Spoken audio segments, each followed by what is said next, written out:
Hi Aditya. Welcome to our interview conversation. I believe that you're the city director for Teach for India for Mumbai. That's right. Hi, Divita. First of all, nice meeting you. I think really looking forward to our conversation. Yes. And that's right. So, Teach for India is present in 8 cities, of which Mumbai is one, and I lead the city operations for Teach for India in Mumbai. Oh, that's great.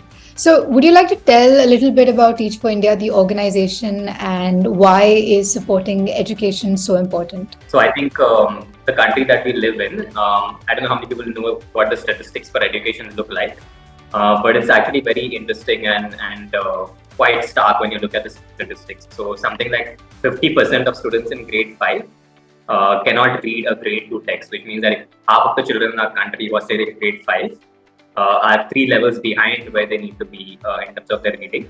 And again, half of them can't do like a simple multiplication or subtraction question as well, right? So, Right.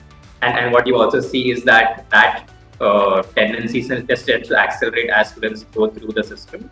And only a quarter of students in India actually make it to higher education beyond 10th grade. So by the time we get to 10th grade, only like a quarter of students are sustained in school. And obviously, there are a wide range of societal reasons because of which this happens. Because unfortunately, the socioeconomic background of a child has a huge determining factor on how he or she grows up and the opportunities that they'll have. And many times, the education that children can receive when they're from like an economically weaker background is not what they should get to kind of escape that poverty, right? So that's kind of the context in which Teach for India was set up, because what we really want to do is our vision is that one day all children in India will receive an excellent education. So that's really what our vision is. Right.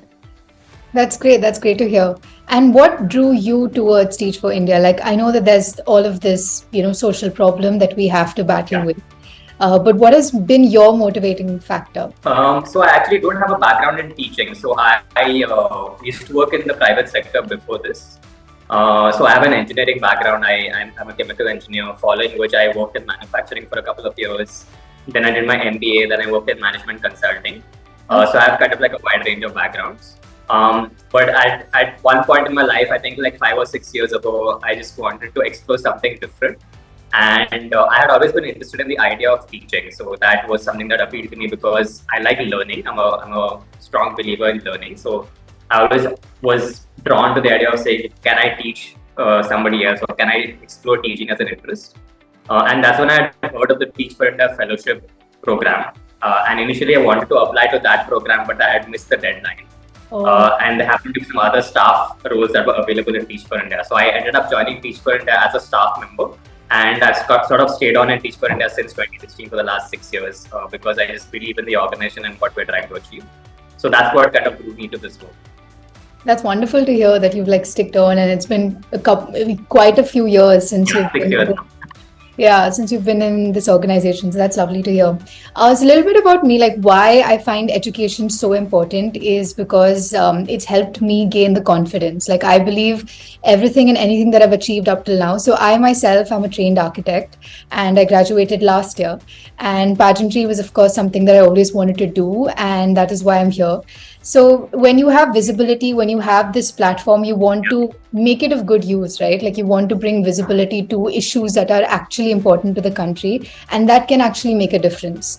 So that is why I feel like supporting education, it's the crux of all, whether you talk about inequality, whether you talk about opportunities, poverty, everything can be overcome with quality education. So, I mean, this could be sort of like a very candid question, but when you see someone out on the streets, like a child begging, and you wish that they can come to school and, they can have a schooling, how do you go about that? Like, I know that Teach for India is part of these government schools where you try and provide quality education. But if I see someone, on the streets begging, how do I, make them understand the importance of education and bring them to schools like yours? I think if the question is about how do we engage with a child in a situation like that, I would like maybe speak with them a few times, bond with them, understand where they come from, where does their family live.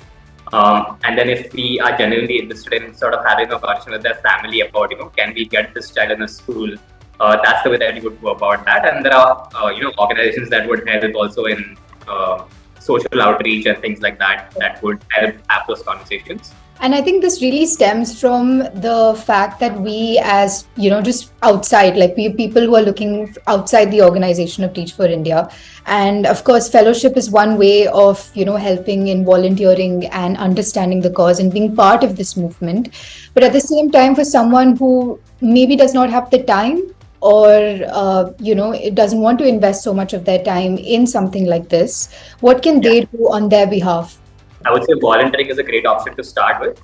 And I think what that often does is also gives that volunteer first-hand exposure to this reality and that experience. And I would have to say that, experiencing a classroom is a very joyful thing, right? So from a distance, it may seem like, because it's like we're working with children who are from a different social background. It's not like it's always this heavy thing that we're doing with. It's still like a joyful classroom experience. So I would highly encourage people to volunteer at any of our classrooms. So you can do that on our website in any of the 8 cities. The second is, I think, funding. So I think funding always goes a long way in the social sector in particular, because we, run purely on donations. Part of it is donations from corporate partners that we have. Part of it is donations from foundations. But even individual people that would like to donate, that's also an opportunity on our website as well. Sounds great. And also, like talking about education, I mean, of course, there's a Teach for India which wants to showcase quality education for every child. But what is the real gift of education, like in your terms? Why is it so important to, educate someone? I know, like these days we talk about beyond academic excellence, and we talk about more of a holistic development of the individual. So can you throw a light on like what now education means in today's day and age? And I think the gift of education, as you put it, is actually goes back to what you said at the start of this conversation, right? Which is that I think any problem or anything that needs fixing in the world, for the lack of a better word, you can trace it back to education, as you said. I totally agree with you, right? So any form of violence, any form of social ill, I truly believe that if the people in those situations had received a different kind of holistic education, that those natural those natural sort of disadvantages would have been sort of tempered with that education, right? And not only that, I think the real gift for me is just unlocking the value of each individual. So just like you said, right? So I think you're a trained architect, but you also have this passion for pageantry. So I think people are very interesting and have multiple dimensions to them and to their personality like that.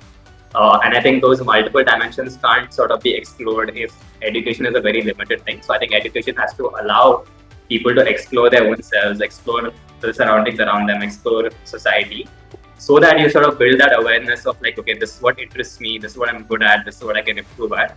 And that allows you to find things that really give you joy and that allow you to maximize yourself as an individual. So I think even from your story that sort of comes out, and that's the kind of opportunity that we also want to provide to all children. That's great. I mean, that I would completely agree with, because, everybody has different dimensions to them. And the more streamlined approach you adopt to education, the more you will fail at it, because there is no one way of learning and there is no one way of, your trajectory of life or career. So that's really well put. I would also like to ask people to look at our website. There's something called Kids Education Revolution. It's a project that Teach for India runs. And that project is all about student leadership. So this sounds sort of like a very radical concept, which is partnership with students. But I think the more you see it playing out, the more convinced you become of its power. So you'll find a lot of inspiring stories on that our Kids Education Revolution website of powerful student leaders for actually impacting change and in the community. So that's just an example of that. So thank you so much for taking time out of your schedule and joining me in this conversation.